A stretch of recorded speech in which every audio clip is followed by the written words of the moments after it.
I am the ghost of every girl who ever believed a brochure, and this is my haunting.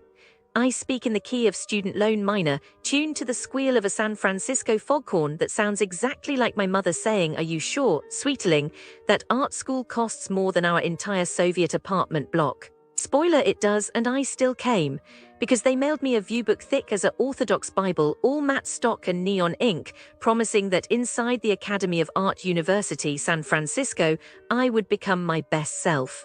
My best self, it turns out, is $30,000 in arrears, crying into a cold bowl of cup noodles that tastes like the color beige.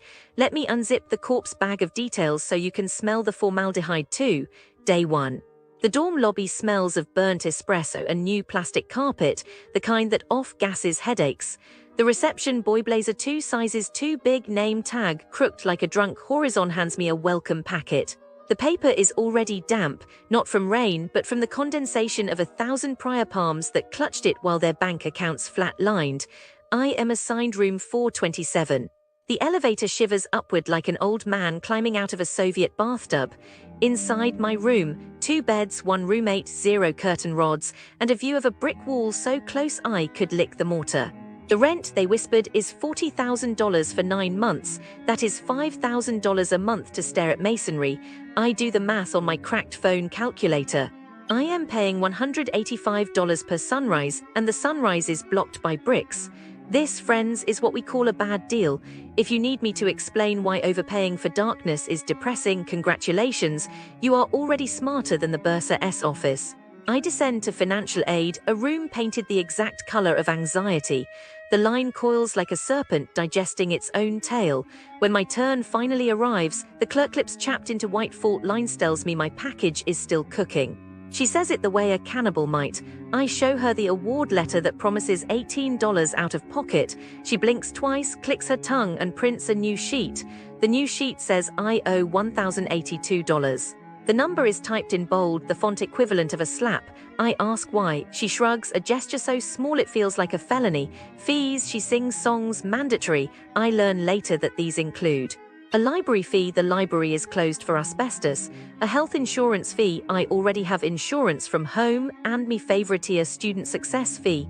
Paying for success separately is like buying a cake and then paying extra for the sugar. I hand over my debit card anyway because the alternative is homelessness in a city where fog eats your skin. My card vibrates with defeat. Inside my chest, something small and hopeful files for bankruptcy. Class begins. Fashion design because I wanted to stitch dreams into silk. The professor arrives 10 minutes late, Starbucks sloshing, and sets a single button on the projector table. Today, he declares, we sew the 2 whole. I wait for the punchline. There is none. For 3 hours we practiced threading needles. I already knew how to sew a button at age 7 when my babushka taught me on my father's work shirt while snow hissed against the window. I am paying $3,000 to relearn survival skills from a man who smells like steamed milk. Every time he says be creative, I hear the cash register car ching like a heartbeat. By Thanksgiving, I can thread a needle blindfolded, which is useful only if I ever need to sew in a power outage while sobbing. The syllabus promises individual mentorship. I email my mentor, Miss Lydia, 8 times. She answers after 11 days, looks good, keep going, 4 words. $84,000 of tuition buys me 4 words, 0 commas, lowercase empathy. I print the email, fold it into a paper swan, and set it on the windowsill. The S. One topples onto the... Here is the businesses near Academy of Art University. San Francisco are like a puzzle with many broken pieces.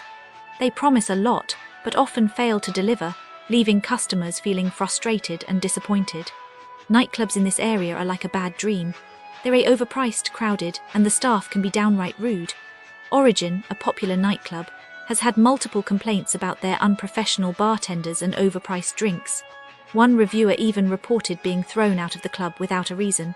It's like they're trying to take your money and leave you with a bad taste in your mouth. Coffee shops like St. Frank Coffee are not much better. They're like a perpetual disappointment machine. The coffee is bitter, the milk is sour, and the baristas are unfriendly. One reviewer even reported being yelled at by a barista. Who does that? It's like they're worried about selling coffee, not making customers happy.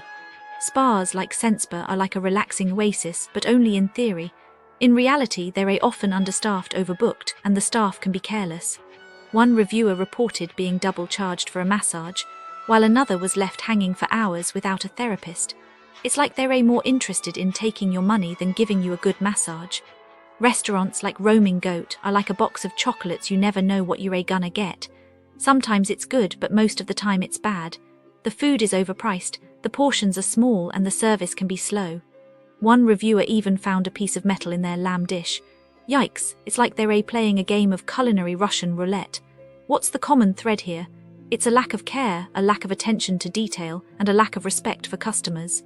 It's like they're only interested in taking your money, not in giving you a good experience. So, travelers, beware. Businesses near Academy of Art University, San Francisco are like a minefield. You never know when you'll step on a bad review.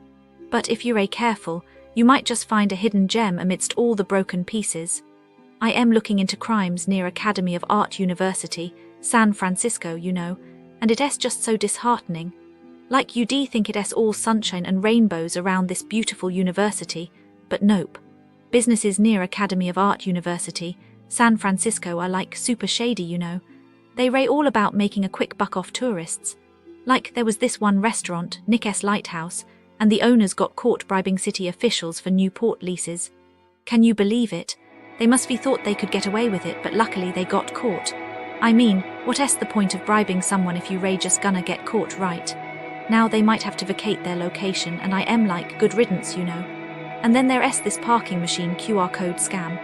Like they put fake QR codes on the machines, and unsuspecting tourists would scan them, thinking they're paying for parking, but really, they're just giving their money to scammers. I mean, how desperate can you be, right? The victims probably felt so stupid, like, oh no, I just got scammed. And the scammers, they're just laughing all the way to the bank. It's just like so wrong, And don't even get me started on the unpermitted and illegal sales around Fisherman's Wharf. Like there are all these vendors selling fake stuff, and tourists are buying it, thinking it's real. The vendors are just preying on people and